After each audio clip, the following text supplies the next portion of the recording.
Halo guys, perkenalkan saya Aryadin Partayadi, mahasiswa program studi D3 Rekam Medis, Fakultas Kesehatan Universitas Nahdlatul Ulama Nusa Tenggara Barat. Di sini saya akan meresensi sebuah buku untuk memenuhi tugas mata kuliah Bahasa Indonesia.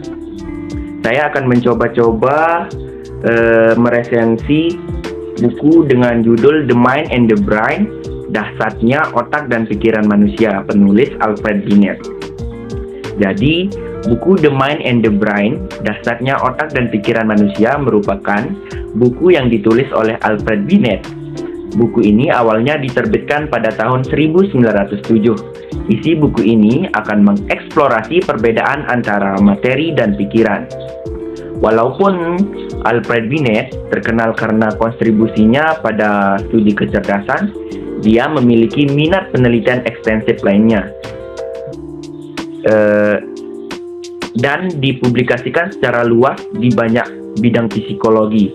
Salah satu bentuknya adalah buku ini. Penerbitan ulang buku ini menjadi kesempatan untuk mengeksplorasi beberapa karya yang mencakup kesadaran dan kognisi serta definisi psikologi. Buku The Mind and the Brain, Dahsyatnya Otak dan Pikiran Manusia telah diterjemahkan pada bulan Januari tahun 2017 oleh penerbit Solusi Distribusi. Buku dengan total 188 halaman ini menjadi bentuk sebuah upaya panjang dalam membangun perbedaan antara apa yang disebut pikiran dan apa yang disebut materi. Tak ada hal yang lebih sederhana daripada menyadari perbedaan ini di saat Anda tidak meneliti jauh lebih ke dalamnya. Tak ada yang lebih sulit saat Anda menganalisisnya. Sedikit saja. Pada pandangan pertama, terlihat tak mungkin orang akan mengacaukan sesuatu yang sangat jauh terpisah, bagaikan sebuah pemikiran dengan sebongkah batu. Tetapi setelah direnungkan, kontras yang begitu besar, lenyap, dan perbedaan-perbedaan lainnya perlu dicari yang kurang jelas dan yang hingga sekarang orang yang belum membayangkannya. Alfred Binet lahir dengan nama Alfredo Binetti. Alfred Binet adalah seorang psikolog asal Prancis yang menemukan tes IQ praktis pertama yang disebut sebagai tes Binet-Simon pada tahun 1904. Kementerian Pendidikan Prancis meminta psikolog Alfred Binet untuk merancang metode yang akan menemukan siswa mana yang tidak belajar secara efektif dari instruksi kelas reguler, sehingga mereka dapat memberikan pekerjaan perbaikan. Bersama kolaboratornya, Binet menerbitkan revisi tesnya pada tahun 1908 dan 1911 yang terakhir muncul tepat sebelum kematiannya.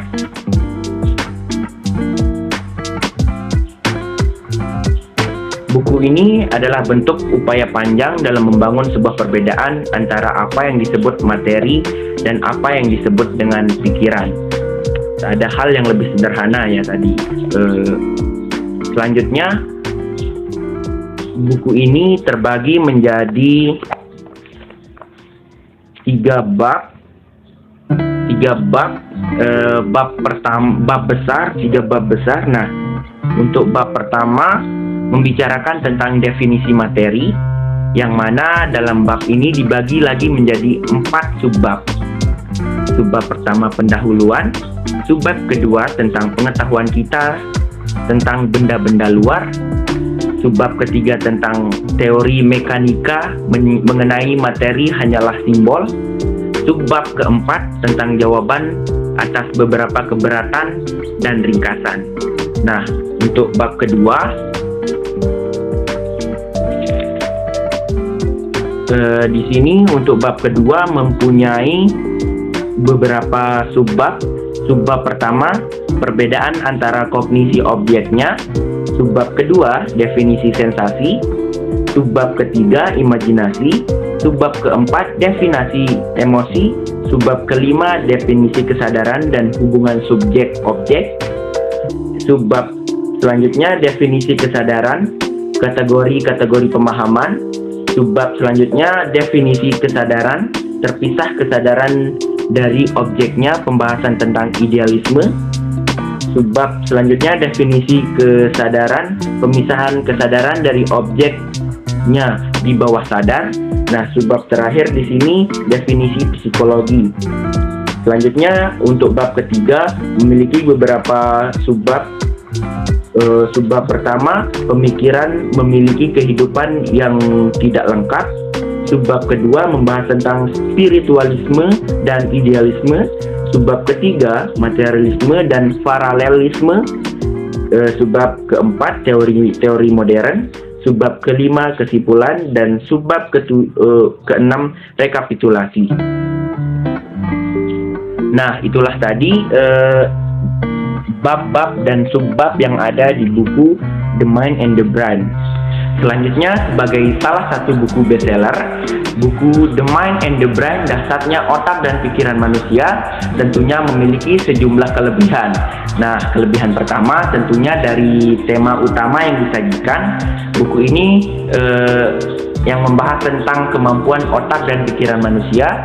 Buku ini tentunya memuat banyak informasi yang dapat menjadi sebuah pelajaran bagi pembelajaran baru bagi pembaca. Buku The Mind and the Brain, dasarnya otak dan pikiran manusia, ditulis secara singkat dan cukup detail.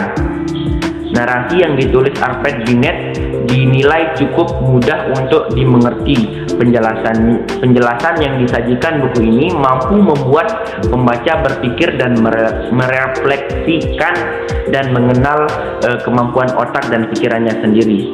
Secara keseluruhan, buku adalah buku yang bersifat edukatif dan menyenangkan untuk dibaca.